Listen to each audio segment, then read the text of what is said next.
Meus irmãos, glória a Deus. É bom estarmos na presença de Deus. Como é bom sermos ministrados pelo Senhor. Como é bom ouvirmos a voz de Deus. Que louvor lindo que nós estamos tendo aqui. Comunhão gostosa. Que ambiente ungido. Que ambiente abençoado. Quando a gente se presta a adorar, a louvar e exaltar, Deus habita, Deus opera. E quando você se rende a esse ambiente de adoração, de louvor, o Senhor se manifesta. Escute isso. Toda vez que você se permitir a entrar na presença do Senhor, você vai provocar a ação de Deus naquele local. Deus, Ele existe, Ele é presente, Ele só precisa ser provocado, Ele só precisa ser clamado, chamado. Na verdade, você tem que mover o sobrenatural, né? Quando o louvor é uma forma da gente mover Deus, a oração, a palavra, a comunhão com Deus, os propósitos do jejum, é quando a gente se desliga do material e promove o espiritual no nosso meio. É o que nós estamos fazendo aqui. Nós temos uma semana pela frente, muitos vão trabalhar. Escute isso, muitos têm a sua família para cuidar, seu marido, sua esposa, seus filhos, muitos têm obrigações a fazer e decisões a tomar. Agora, se isso vai ser relevante ou não, se isso vai ser importante ou não, se isso vai alcançar objetivos que você prefere ou não, isso você precisa da bênção de Deus para alcançar. É determinante esse culto, é determinante esta palavra, porque ela é uma palavra não que te conforta, mas que te confronta. A palavra do Senhor ela nos conforta algumas vezes, é verdade, mas sempre ela vai nos confrontar, porque Deus não quer que nós nos acostumemos a esse mundo. Deus não quer que nós nos acostumemos aos padrões desse mundo. Deus não quer que nós achemos que esse mundo é suficiente para a gente, que esse mundo ele vai ter o que nós, vai ter o que nós precisamos. Não vai, irmão, jamais teve, jamais terá, não tem. A Bíblia diz que nós estamos aqui numa passagem: Jesus nos é suficiente. Jesus é suficiente.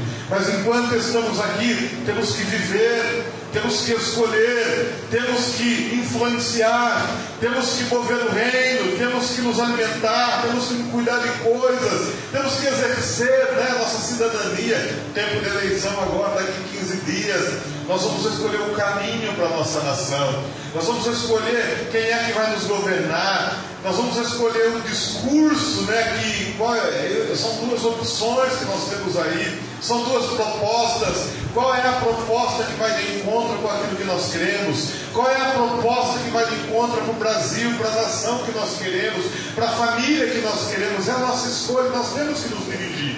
Agora, um culto como esse é determinante para o nível de vida que você vai ter a longo prazo, mas principalmente nessa semana. É importante que você entenda o que Deus quer, e a Bíblia fala muito do culto racional. Durante muito tempo da minha vida, principalmente quando eu era novo na fé e não tinha um amplo conhecimento da Bíblia, eu achava que culto racional é aquele culto falado, aquele culto morno, lento, onde as pessoas não dão glória a Deus, não dão aleluia, de nada. Primeiro porque nós somos uma igreja pentecostal, você pode dar glória a Deus por isso? Mas depois passou o tempo e Deus me ensinou, e na Bíblia eu aprendi que culto racional não tem nada a ver com o estilo do culto, se ele é barulhento ou não, se ele tem bastante gente ou pouca gente, se fica de pé ou fica sentado, não é isso. Culto racional é aquilo que eu escuto no domingo à noite, eu pratico na segunda-feira. Aquilo que Deus fala comigo, eu obedeço. Aquilo que Deus me mostra, o caminho que Deus me mostra, eu sigo. Culto racional é a palavra pregada, eu compreender ela, eu entender ela, eu alimentar ela, eu trazer ela para a minha vida, eu trazer ela para a minha casa, eu trazer ela para a minha vida sentimental. Ouça isso. Deus não quer simplesmente que você ouça uma palavra. Deus quer te mover. Deus quer trazer algo, uma novidade, algo novo para a sua casa, para o seu casamento, para as suas finanças, para a sua saída. Deus tem algo melhor para a tua vida no nome de Jesus. A batalha espiritual, isso aqui. Satanás não quer que você compreenda a mensagem, entenda, porque ele quer ver você no inferno. Essa é a verdade nua e crua. Ele não quer que você seja salvo. E se tem uma coisa que pode te salvar, é a palavra de Deus, amigos. É a palavra de Jesus. E aqui não falta palavra.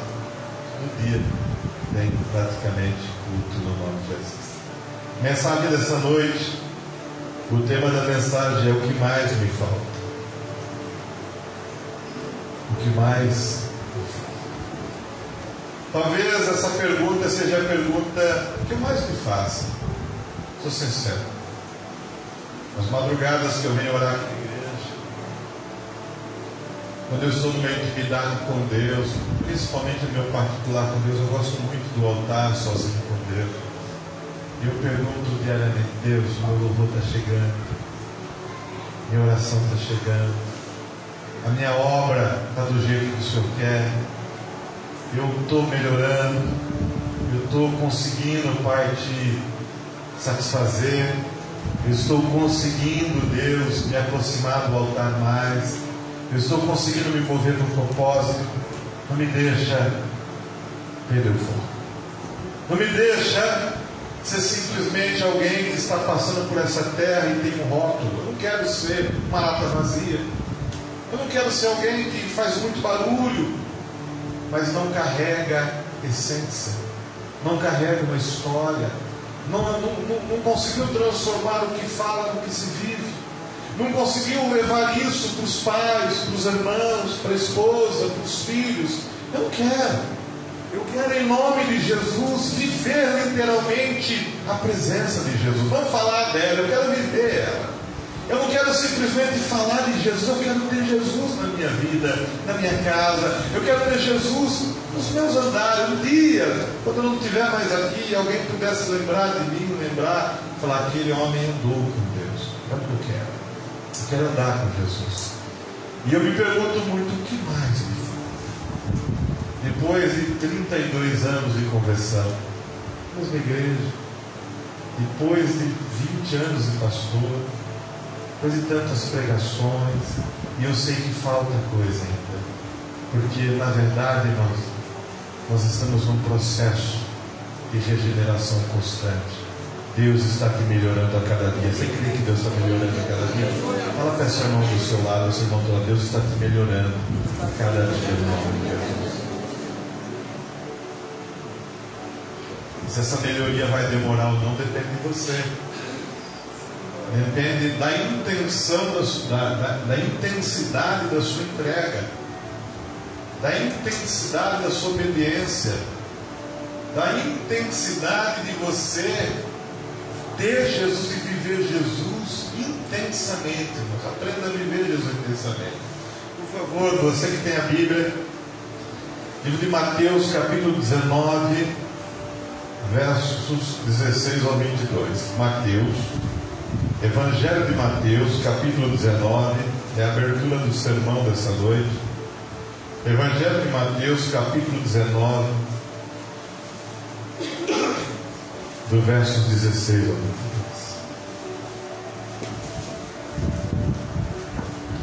Mateus 19, capítulo 19, presta muita atenção na palavra do Senhor, do versos 16 ao 22.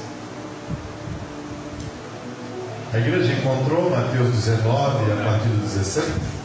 Diz o seguinte, então, a palavra do Senhor no capítulo 19 de Mateus, a partir do verso 16. O jovem rico, e eis que aproximando-se dele um jovem disse-lhe: Bom mestre, que bem farei para conseguir a vida eterna? E ele disse-lhe: Por que me chamas bom? Não há bom senão um, que é Deus. Se queres, porém, entrar na vida eterna, guarda os mandamentos. 18. Disse ele: Quais? E Jesus disse: Não matarás, não cometerás adultério, não furtarás, não dirás falso testemunho. Honra o teu pai e a tua mãe, e amarás o teu próximo como a ti mesmo. 20. Disse-lhe o jovem: Tudo isso tenho guardado desde a minha mocidade. O que me falta ainda? 21. Disse-lhe Jesus: se queres ser perfeito ou completo, vai, vende tudo que tens, dá aos pobres, e terás um tesouro no céu. Então vem e segue-me. E o jovem, ouvindo esta palavra, retirou-se triste, porque possuía muitas propriedades. Amém, irmãos? Gente, essa passagem aqui, ela é, dependendo da narrativa que nós construímos dela, muda a interpretação. Se você criar uma narrativa de que é um jovem bom, religioso, cumpridor da sua religião, ele não matava, não roubava, não fazia nada errado, é difícil a gente entender que mesmo ele sendo uma pessoa tão boa assim, ele não estava apto ou não tinha convicção da sua vida eterna. Por outro lado, se você construir uma narrativa de que ele está diante de Jesus, gente, deixa eu falar uma coisa para você. Tem gente que às vezes fala: mas nós temos que ser como Paulo, Pedro, Tiago e João. Irmãos, temos que ser, mas nunca seremos. Alguém aqui andou com Jesus? Alguém aqui viu o mar vermelho se acalmar? Alguém aqui viu um morto ressuscitar? Eles viram.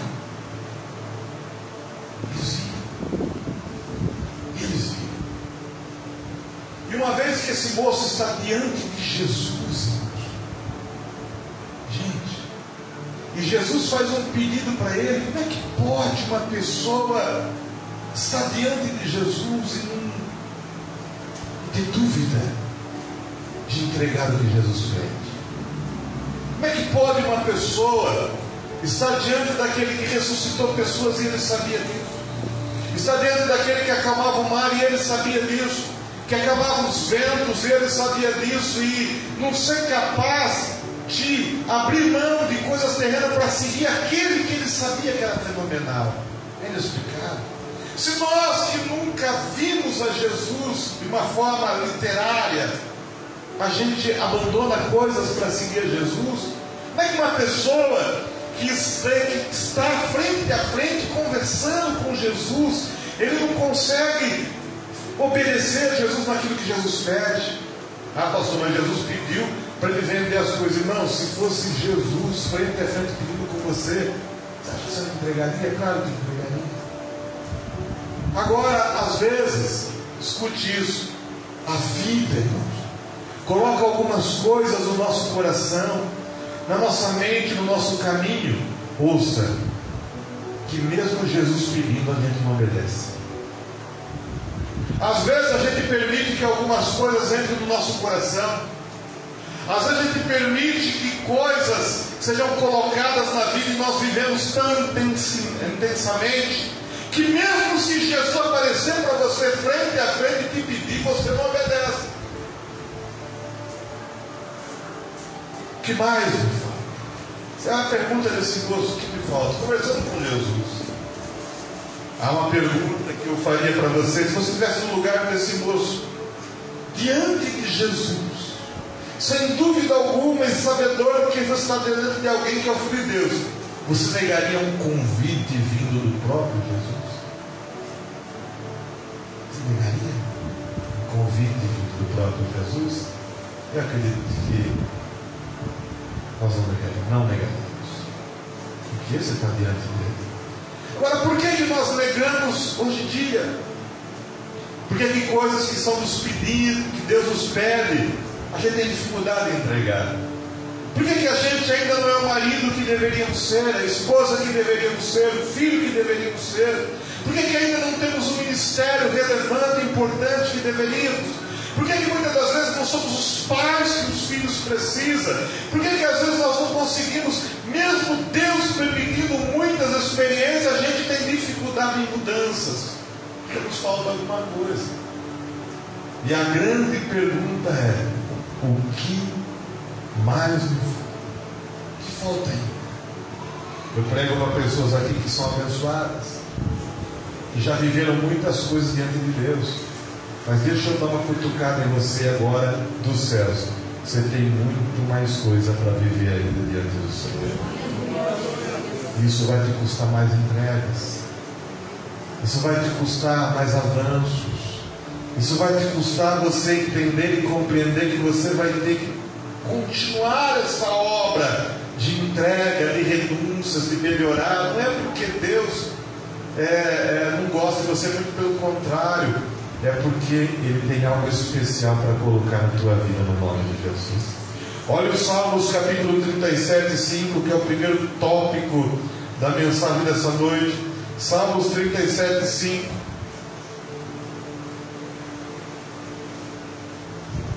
O que mais me falta?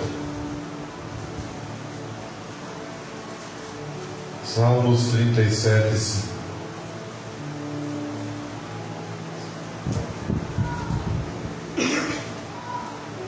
A igreja encontrou? Salmos 37, 5, versículo tremendo, ó. Diz o seguinte, ó: entrega o teu caminho ao Senhor, confia nele e Ele o fará. Olha que versículo glorioso. O que mais me falta? Talvez falte honra. Honrar a Deus. Talvez falte eu, você, nós, ou alguém que está nos ouvindo, honrar a Deus. Entrega o teu caminho ao Senhor, confia nele e Ele o fará. Irmãos, essa frase é muito forte. Todo mundo conhece esse versículo, mas você já parou para meditar nele? Entrega, olha o que a Bíblia diz: entrega o teu caminho. Qual é o caminho que você escolheu para a tua vida? Jesus está nele. Tem santidade aí, tem fidelidade, tem honra, tem princípios, tem valores, tem Deus aí. Entrega o teu caminho. O teu caminho tem que ser entregue ao Senhor. E a Bíblia diz: confia nele e Ele o fará. Talvez falte honra.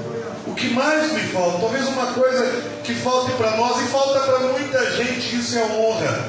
Talvez falte Jesus ocupar um lugar de honra em sua vida. Honre a Jesus com os seus lábios. Honra a Jesus com a tua família. Honre a Jesus com os teus dons. Honre a Jesus com os teus recursos. Honre a Jesus como um cidadão, como um servo de Deus. Talvez o que te falta é honrar a Jesus. É muito importante. É muito importante. Você que quer a bênção de Deus. Você que quer que Deus abençoe os teus passos, a tua vida.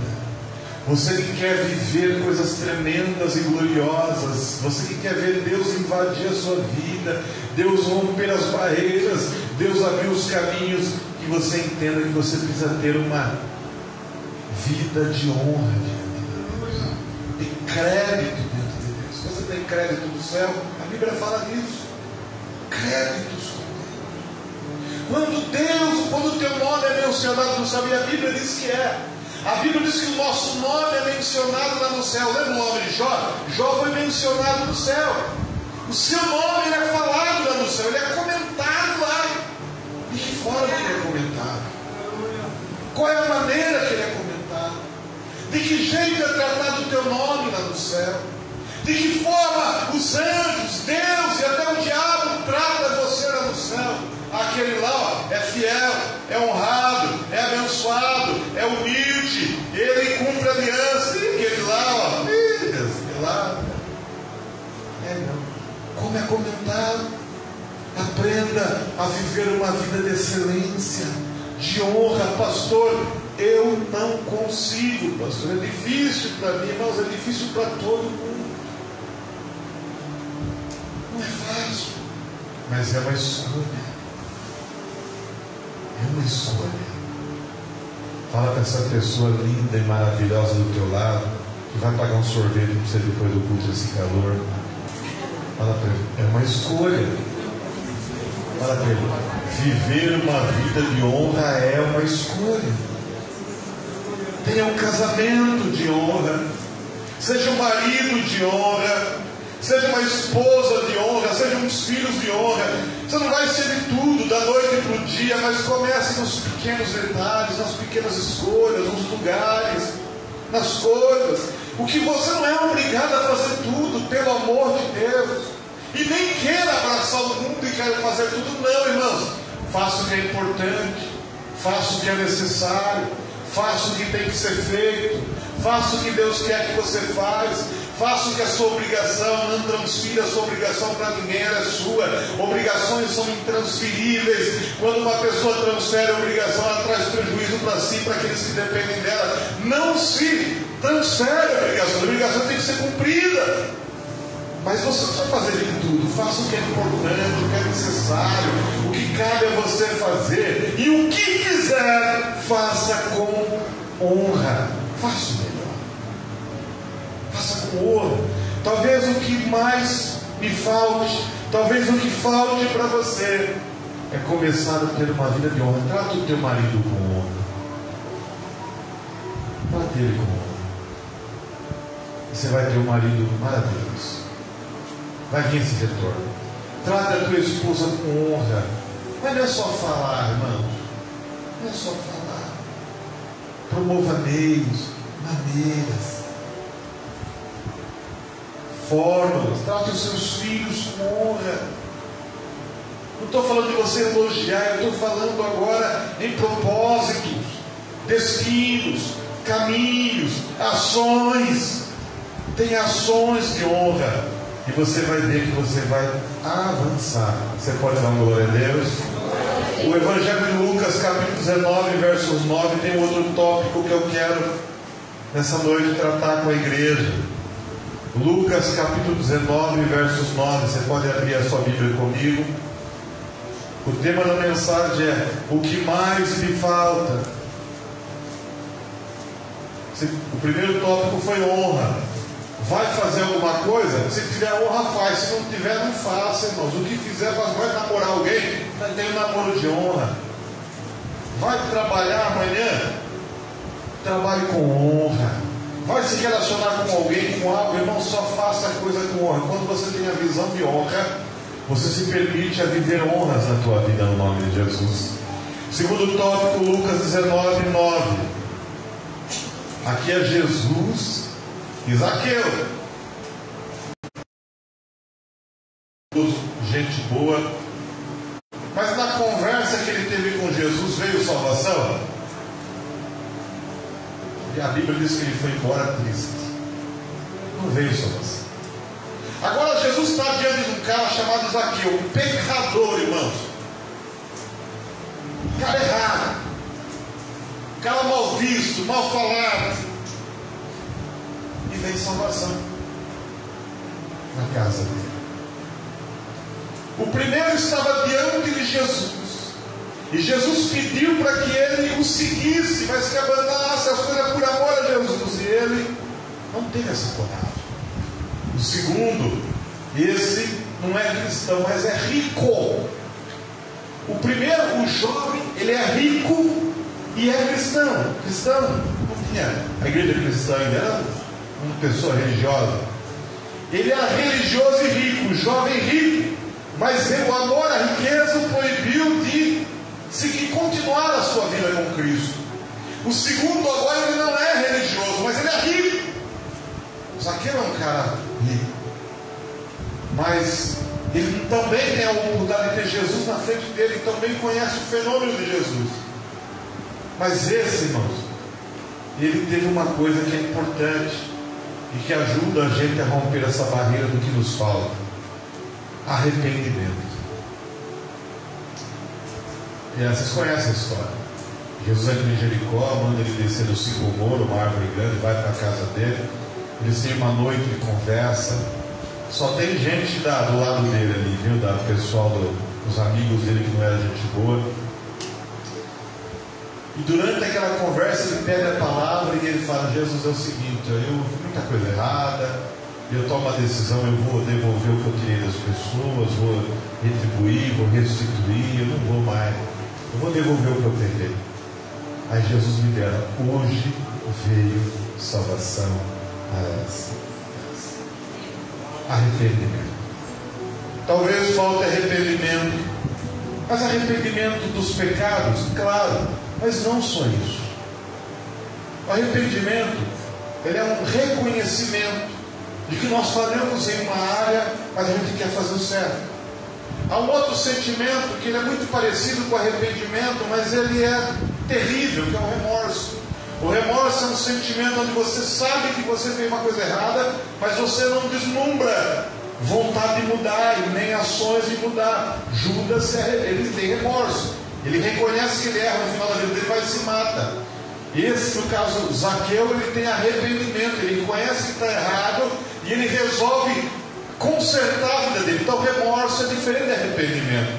E o arrependimento não é só dos pecados. Nós temos que ter o arrependimento do pecado, é claro, porque o pessoal do pecado é a morte. Mas há outros tipos de arrependimento que nós temos que ter. E eu quero falar de alguns aqui que eu vejo a igreja, e a igreja que eu me refiro a todas as igrejas, ela passou desapercebida. Talvez falte arrependimento não só do pecado, mas também das oportunidades perdidas. Sem olhar de acusação, mas com olhar de amor. Vou pedir, vou te encher a paciência para você olhar para essa pessoa bonita do teu lado e falar para ele: você já perdeu alguma oportunidade que você se arrepende? Eu já perdi. Quem já perdeu? Mas quando a pessoa se arrepende, ele não perde uma oportunidade, não. Uma pessoa que tem arrependimento do pecado perdido, ele perdeu uma vez, na outra ele abraça. É normal a gente errar. Não vou usar essa palavra normal. É natural nós errarmos, é da natureza do ser humano. Mas quando a gente tem um arrependimento, a gente aprende com ele. E a gente não erra mais. Vem uma oportunidade, acontece da gente errar, mas aí você aprende e fala agora. Aí quando ela vem de novo, você abraça. Agora sabe qual é o problema? Vem uma oportunidade, desperdiça ela. Vem a segunda, desperdiça. Vem a terceira, desperdiça. Vem a quarta, desperdiça. Quem sabe, o que falta para você é ter um arrependimento e não julgar mais as oportunidades fora. Talvez o que falte para você é entender que o maior responsável pela mudança da sua vida é você mesmo. Talvez o que falte em você entender é que quem tem que tomar uma decisão para a tua vida entrar no plano é contigo mesmo o negócio.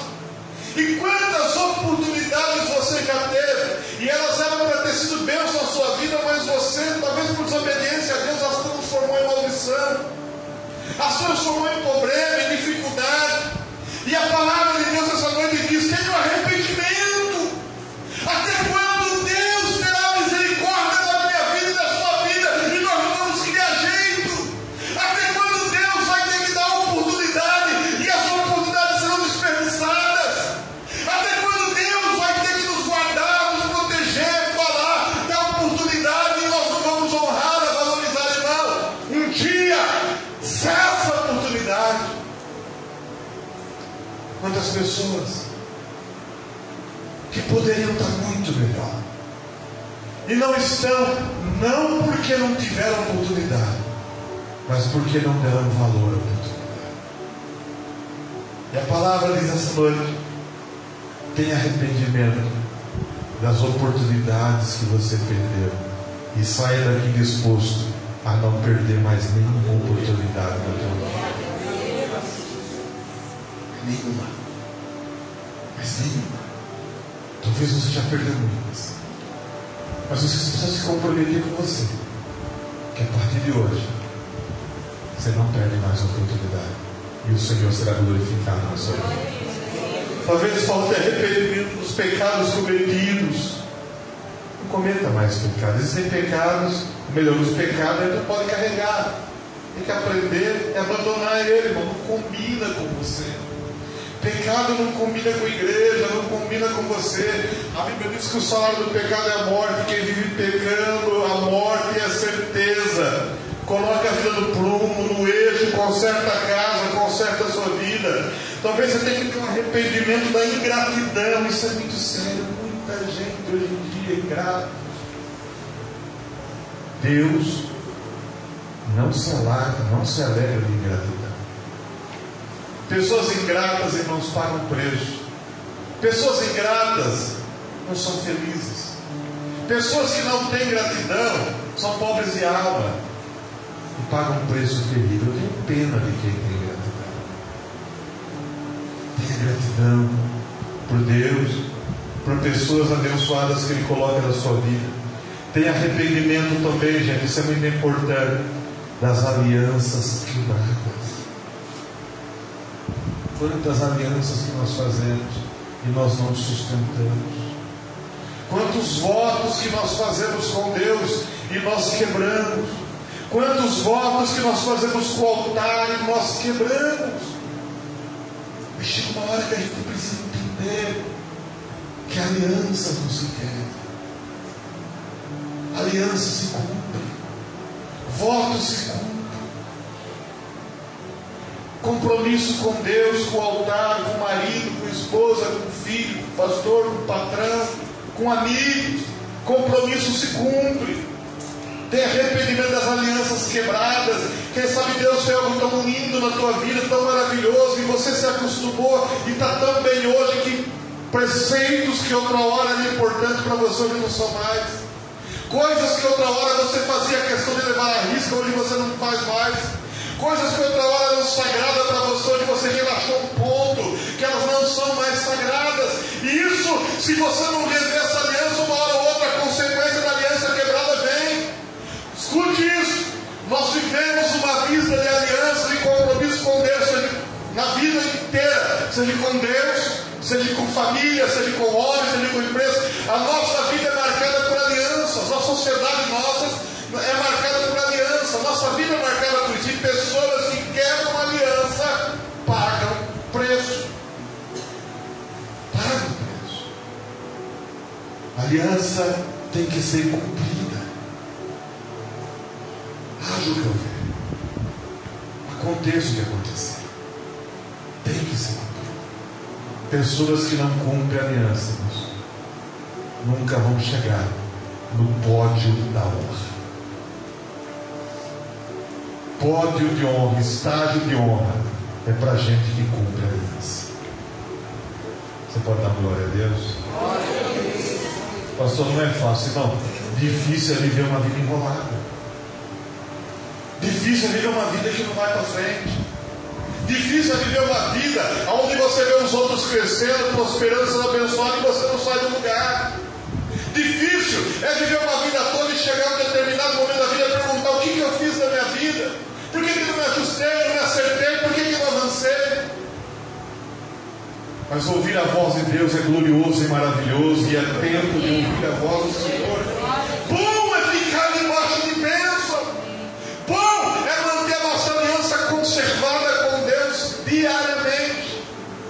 Segundo tópico é arrependimento. O que mais me falta? Primeiro tópico, honra. Segundo tópico, arrependimento. Terceiro tópico, por favor, abra a sua Bíblia comigo no livro de 2 Samuel, capítulo 23, do versos 11 e o 12. 2 Samuel 23, 11 e o 12.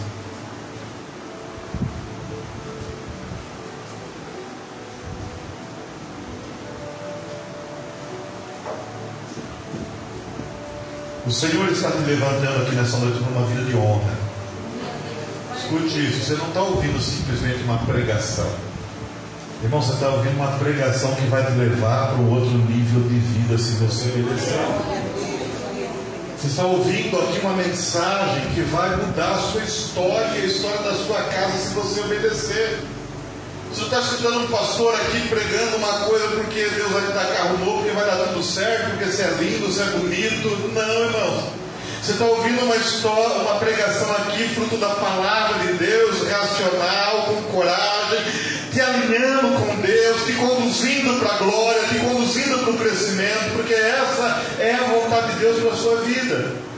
2 Samuel capítulo 23, versos 11 e o 12. Amém? Diz o seguinte: a palavra do Senhor lá no Antigo Testamento, 2 Samuel 23, 11 e 12. E depois dele, Samar, filho de Agé, o Ararita, quando os filisteus se ajuntaram numa multidão, onde Samar tinha um pedaço de terra cheio de lentilha, e o povo fugira de diante dos filisteus. Este, pois, Samar, ele se pôs no meio daquele pedaço de terra e defendeu feriu os filisteus, e o Senhor operou um grande livramento. Samá. Israel, nessa época, estava meio desprotegido do exército. Aí eles trabalhavam, plantavam, cuidavam das vinhas, das lavouras. Aí quando eles colhiam, que era a época de colher o seu alimento para fazer negócio, era o recurso, os filisteus saíam lá, da faixa de Gaza, onde é o de lá, subiam lá e viu, dá que vocês escolheram, que é metade para nós, senão nós vamos matar vocês, tudo tá.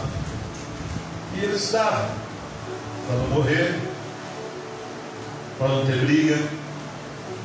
Eles abriam mão da comida, do recurso, e os filisteus levavam tudo embora. E eles ficavam pobres, eles ficavam sem condições, porque o que eles trabalhavam, os filisteus levavam. O que mais me falta? Aí um dia o Samá, isso acontecia anos após anos. Um dia eles novamente trabalharam, plantaram, cuidaram. Na hora da colheita, gritaram: os filisteus vêm vindo. O pessoal já estava preparando para entregar para os filisteus, era um hábito já. O Samá falou: quer saber de uma coisa? Ele tinha uma herança. Ele tinha um pedaço de terra, não devia ser muito grande, que era um campo de lentilha. Não falta muita coisa lentilha. O mercado tem. Mas era o que ele tinha. Para ele valer. E o Samá, sabe o que ele fez?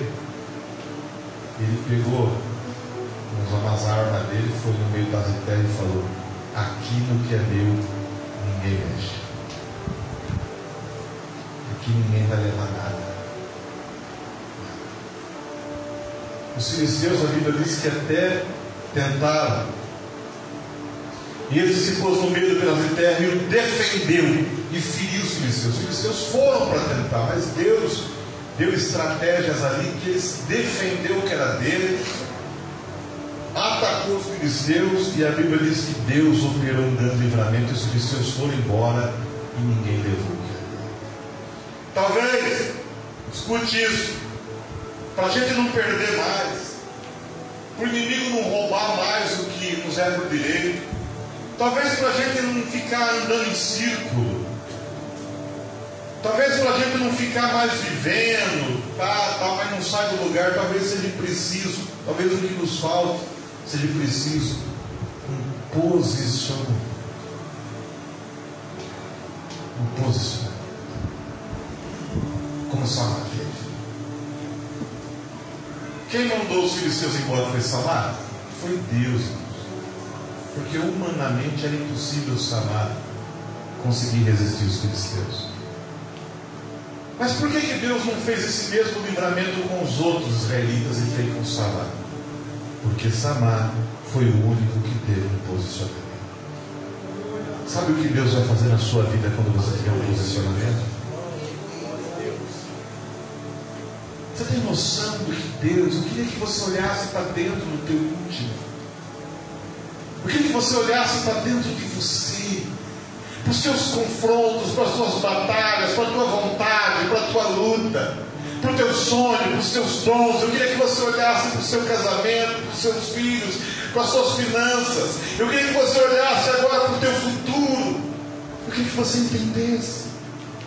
Será que você tem noção do que Deus pode fazer na sua vida se você se posicionar e conservar esse posicionamento?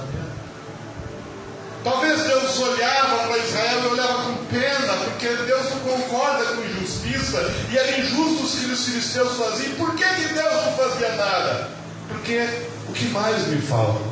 Faltava um posicionamento. Meu Deus, eu prego para a gente que só falta um posicionamento. Eu prego para a gente aqui que é trabalhador, que é direito, que tem coração bom, que tem chamado, que se puder ajudar, ajuda, que pessoas melhor intenções, mas talvez para você falte apenas um posicionamento. assumir o teu lugar, defender o que Deus colocou na sua mão, se posicionar contra o inimigo, viver quem realmente você é diante de Deus, quem você é diante de Deus, ocupar o teu lugar no propósito da criação que Deus tem para esse mundo. Deus criou esse mundo maravilhoso e você não é diferente. Você tem um lugar, você tem um porquê. Deus espera algo da tua vida e é necessário que você ocupe isso. Talvez esse posicionamento tenha que ser na tua vida financeira. Até quando você vai ter uma vida financeira descontrolada, desregada, gasta mais do que ganha? Até quando você vai ter a vida financeira totalmente desajustada? Talvez é tempo de posicionar, porque senão tua esposa não vai aguentar mais. Uma hora ela não aguenta mais. Uma hora os filhos não aguentam mais. Uma hora o marido não aguenta mais. Uma mulher que não tem um posicionamento na área financeira. Talvez um posicionamento que você tenha que ter, seja no teu casamento, que tipo de marido você é, que tipo de esposa que você é. Ninguém é perfeito, mas seja de honra. Seja uma pessoa boa para ele, para ela, seja um homem de Deus, uma mulher de Deus, alguém suficiente. Talvez um posicionamento que você tem que ter no trabalho. Quem sabe você trabalha por trabalhar. Mas Deus quer, no nome de Jesus, operar uma grande obra na tua vida, e isso passa por posicionamento. Posicionamento. Talvez tantas coisas não deram certo. Por quê? Porque toda vez que você tinha que fazer as coisas, você não se posicionou. Vai fazer algumas coisas? Se posicione. Eu sou um homem de Deus, uma mulher de Deus. Eu quero fazer o melhor, quero fazer algo importante, relevante. Deus será glorificado e eu vou fazer o melhor. Em nome de Jesus. Tem pessoas aqui que Deus vai operar uma grande obra, mas é preciso que você se posicione. Talvez um posicionamento que você tem que ter é colocar em prática o seu dom, a sua capacidade, a sua carreira. Você é uma pessoa capaz, uma pessoa instruída. Vai parado. E Deus quer talvez falar contigo e diga: meu filho, é tempo de você colocar em prática tudo que eu te ensinei, coloquei, porque eu vou operar sobre a tua vida se você tiver um posicionamento. Talvez falte um posicionamento como servo de Deus, como igreja, como vencedor. Se coloque de pé. Queria pedir para o grupo de louvor, por gentileza. O que mais me falta? O que mais me falta? Irmãos, essa pergunta é uma pergunta que muitos... Ontem eu estava na Santa Casa fazendo algumas visitas. Tu vai lá, né? Visita uns quartos, outras. Às vezes tem pessoas que vê a gente passando. Pastor, vem orar por nós aqui, a gente vai. E toda vez que eu vou lá, eu visito, principalmente aquelas pessoas que não estão muito bem, ela fala: ah, se eu pudesse voltar atrás. Ah, se eu pudesse fazer de novo. Ah, se eu pudesse ter corrido atrás. Gente, o tempo de Deus é agora. O tempo de Deus para a tua vida é agora. Agora é a hora de você viver o que Deus tem. E essa palavra é a palavra para você abraçar ela, agarrar ela e sair daqui dizendo: não me faltará mais nada, porque eu estou disposto a viver o meu melhor.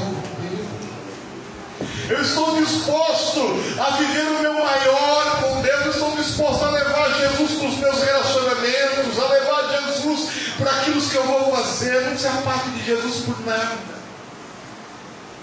O que mais me fala? Talvez você tenha dons, você tenha capacidade, mas às vezes te falta a humildade de querer aprender. Querer aprender. Querer aprender. Eu me lembro que alguns anos atrás nós tínhamos acabado de comprar os terrenos da igreja. Nós estávamos cultuando aqui dentro. Já contei esse testemunho. Eu me lembro que eu tive um período, eu e Deus, de muita batalha espiritual. Eu e Deus. Estava tudo certo em casa. Estava tudo certo na igreja. Estava tudo certo na minha vida, mas era uma coisa íntima. Era uma coisa interna. Eu não conseguia entender. Uma coisa eu sabia. Deus queria me revelar alguma coisa. Deus queria me mostrar alguma coisa. Eu não entendia. Eu não compreendia. Porque nós já havíamos acabado de fazer um sacrifício intenso, imenso, para comprar terrenos, para construir espaço na igreja. Isso era maravilhoso. Eu estava feliz com o pastor, contente. Mas de repente me veio uma tristeza no íntimo. De repente me veio uma angústia e eu via que Deus queria falar comigo. Será que alguém sofrendo? Será que alguém padecendo? Aí eu fui com um tempo de oração, de jejum e oração. Escute isso. Talvez Deus vai te ensinar. Talvez para alguém. E eu daí buscando a Deus, e Deus não falava. Mas um dia, debruçado no altar, assim, deitado, falei: Deus, quero falar, fala. Estou pronto para ouvir. Talvez Deus quer falar. Talvez Deus não fala porque a gente não está pronto. O que é pronto a ouvir é quando você ouve e obedece. Estou pronto a ouvir. Pode falar a Deus que eu vou obedecer, custo o que custar. E ali Deus falou comigo: você precisa aprender. Já tinha anos de pastorado. Nós já tínhamos comprado os terrenos, tínhamos construído igreja, era um tempo de crescimento. E Deus, aprender. Tantos anos de igreja, eu achando que eu estava bem. Você tem que aprender. E Deus falou: quem é você? Eu era um cara, sou trabalhador, humilde, mas que tinha um ensino fundamental incompleto. Tinha feito o curso teológico há muito tempo, já nem sabia o carro de prova mais.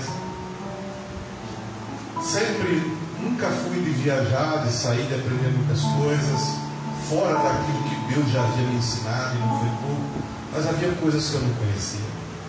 Haviam visões que eu não tinha conhecido. Havia ensinamentos. Ali eu levantei dali, fui voltar a estudar. Terminei o fundamental, terminei o médio, acabei o curso médio, peguei meu diploma, entrei numa faculdade de teologia e 4 anos no curso de teologia. 40 matérias.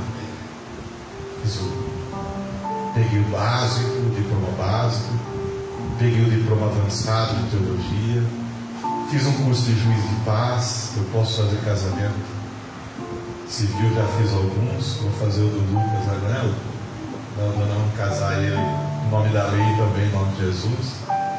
Fiz um curso de mediador, eu posso mediar casos de conflitos, né? E algumas outras coisas. Consegui 8 diplomas. Para minha glória, não, porque eu ouvi a voz de Deus. Então sou uma pessoa melhor? Também não. Só me deu recurso para vir fazer a obra do Senhor com mais excelência. Comecei a sair um pouco, conhecer outras igrejas, outra visão, que foi bom para mim, foi bom para a igreja, foi bom para a minha casa, foi bom para os jovens da igreja. Aí eu comecei a ver que ele estava de pastor da igreja. Aí logo outros pastores surgiram. Surgiu a igreja de São Carlos, surgiu um monte de pastores aqui, tudo porque um dia, irmãos, me faltava aprender. Olha como que é transformador. Quando a gente olha para a gente e pergunta: o que me falta? Talvez, querido, tua vida vai mudar quando você tiver a coragem de correr atrás do que te falta. Algumas coisas nos faltam. Não há problema nisso. O problema é quando a gente sabe que falta e a gente se acomoda e não corre atrás. Mas quando a gente tem a humildade de reconhecer que nos falta um acerto, um alinhamento, um esforço, tirar alguma coisa prática, parar de ficar reclamando da vida, do presidente, do governador e fazer a nossa parte, é transformador. o Senhor está trazendo uma palavra libertadora, transformadora. Corra atrás do que te falta. O que é que te falta? O Senhor diz: corra atrás do que te falta, e eu operarei na sua vida como eu operei na vida de Samar. Vamos adorar Jesus. Você pode falar com Deus.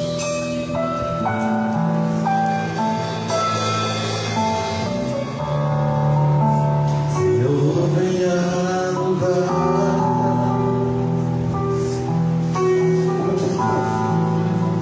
mudar meus pensamentos,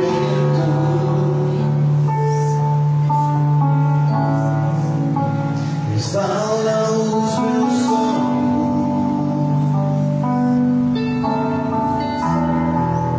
e meus sentimentos. Deixa Jesus falar no teu coração.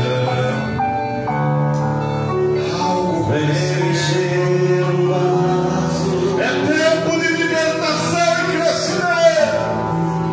Talvez Deus quer te falar que é você não está entendendo. Talvez você está perguntando o que está faltando e o Senhor está tentando te mostrar. Não é tempo de cair nem desanimar, muito pelo contrário. É tempo de levantar, igreja. É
pessoas aqui agora que Deus falou no coração, mas precisa agora, no nome de Jesus, de um empurrão.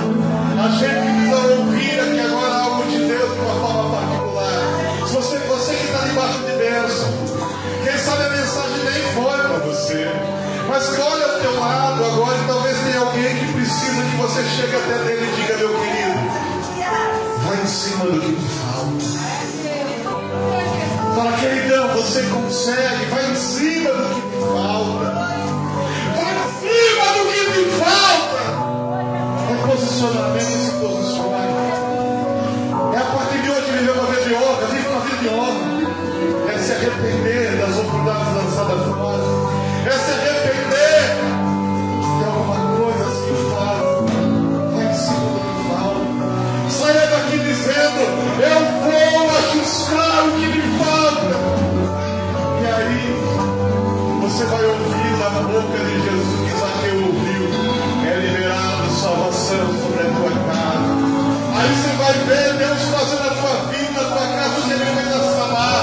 O Senhor mandou os filisteus embora. Deus defendeu e operou um grande livramento. O ministro honra, o ministro bênção, vitória, vai colhendo.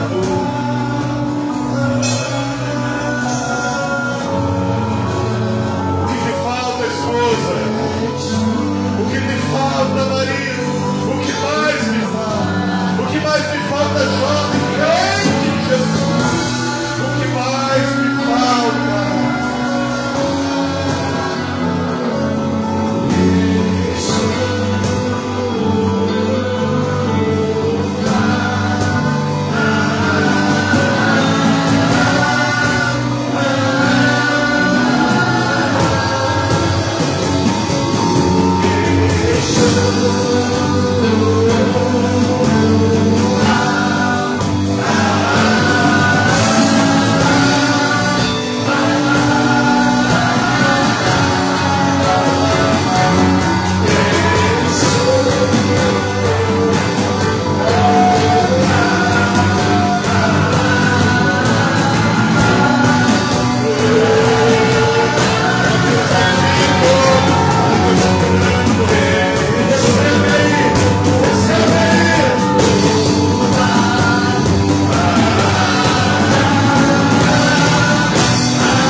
Mais velhos, não, palavra feia, né?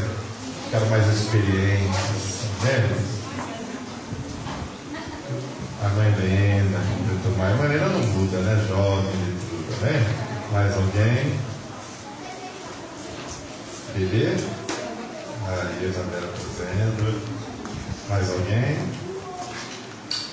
Irmãos, vamos orar pelos aniversariantes aqui, ó, pedindo para que Deus dê graça, paz, saúde. Senhor Deus, abençoa estas vidas, meu Pai, que completaram a semana mais um ano de vida. Que a bênção do Senhor esteja sobre a vida delas. Nós ministramos honra, cuidado, vitória. Que o Senhor esteja operando e abençoando em nome de Jesus. Sobre a vida das tuas filhas, meu Pai, nós ministramos todo o cuidado, toda a paz, toda a honra e toda a bênção. Nós ministramos em nome de Jesus. Meus parabéns, igreja. Aplaudir as aniversariantes. Deus abençoe. Vocês foram na festa ou não? Bolo que é bom? Nada. Então vamos terminar o culto, irmãos, debaixo dessa bênção. Deus falou contigo nessa noite. Permaneça debaixo da palavra do Senhor. Amém, igreja? Em nome de Jesus.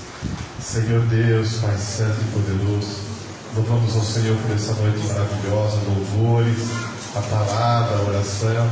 E eu quero pedir uma semana de bênção sobre a tua igreja, sobre as famílias, sobre os casamentos, sobre o trabalho, sobre o emprego do teu filho, meu Pai, sobre a casa dele. Guarda o carro, guarda a moto, guarda os nossos filhos, meu Pai. Que o céu se abra para a nossa casa, que o Senhor cerque o nosso lar e a nossa vida, meu Pai, para o Senhor como um jardim secreto, regado do Senhor. Que o Senhor esteja conservando a tua igreja. Nós ministramos uma semana de honra, de vitória e abençoada. Terminamos o culto e que a paz consoladora do Pai, do Filho e do Espírito Santo e sobre toda a igreja e para todos sempre.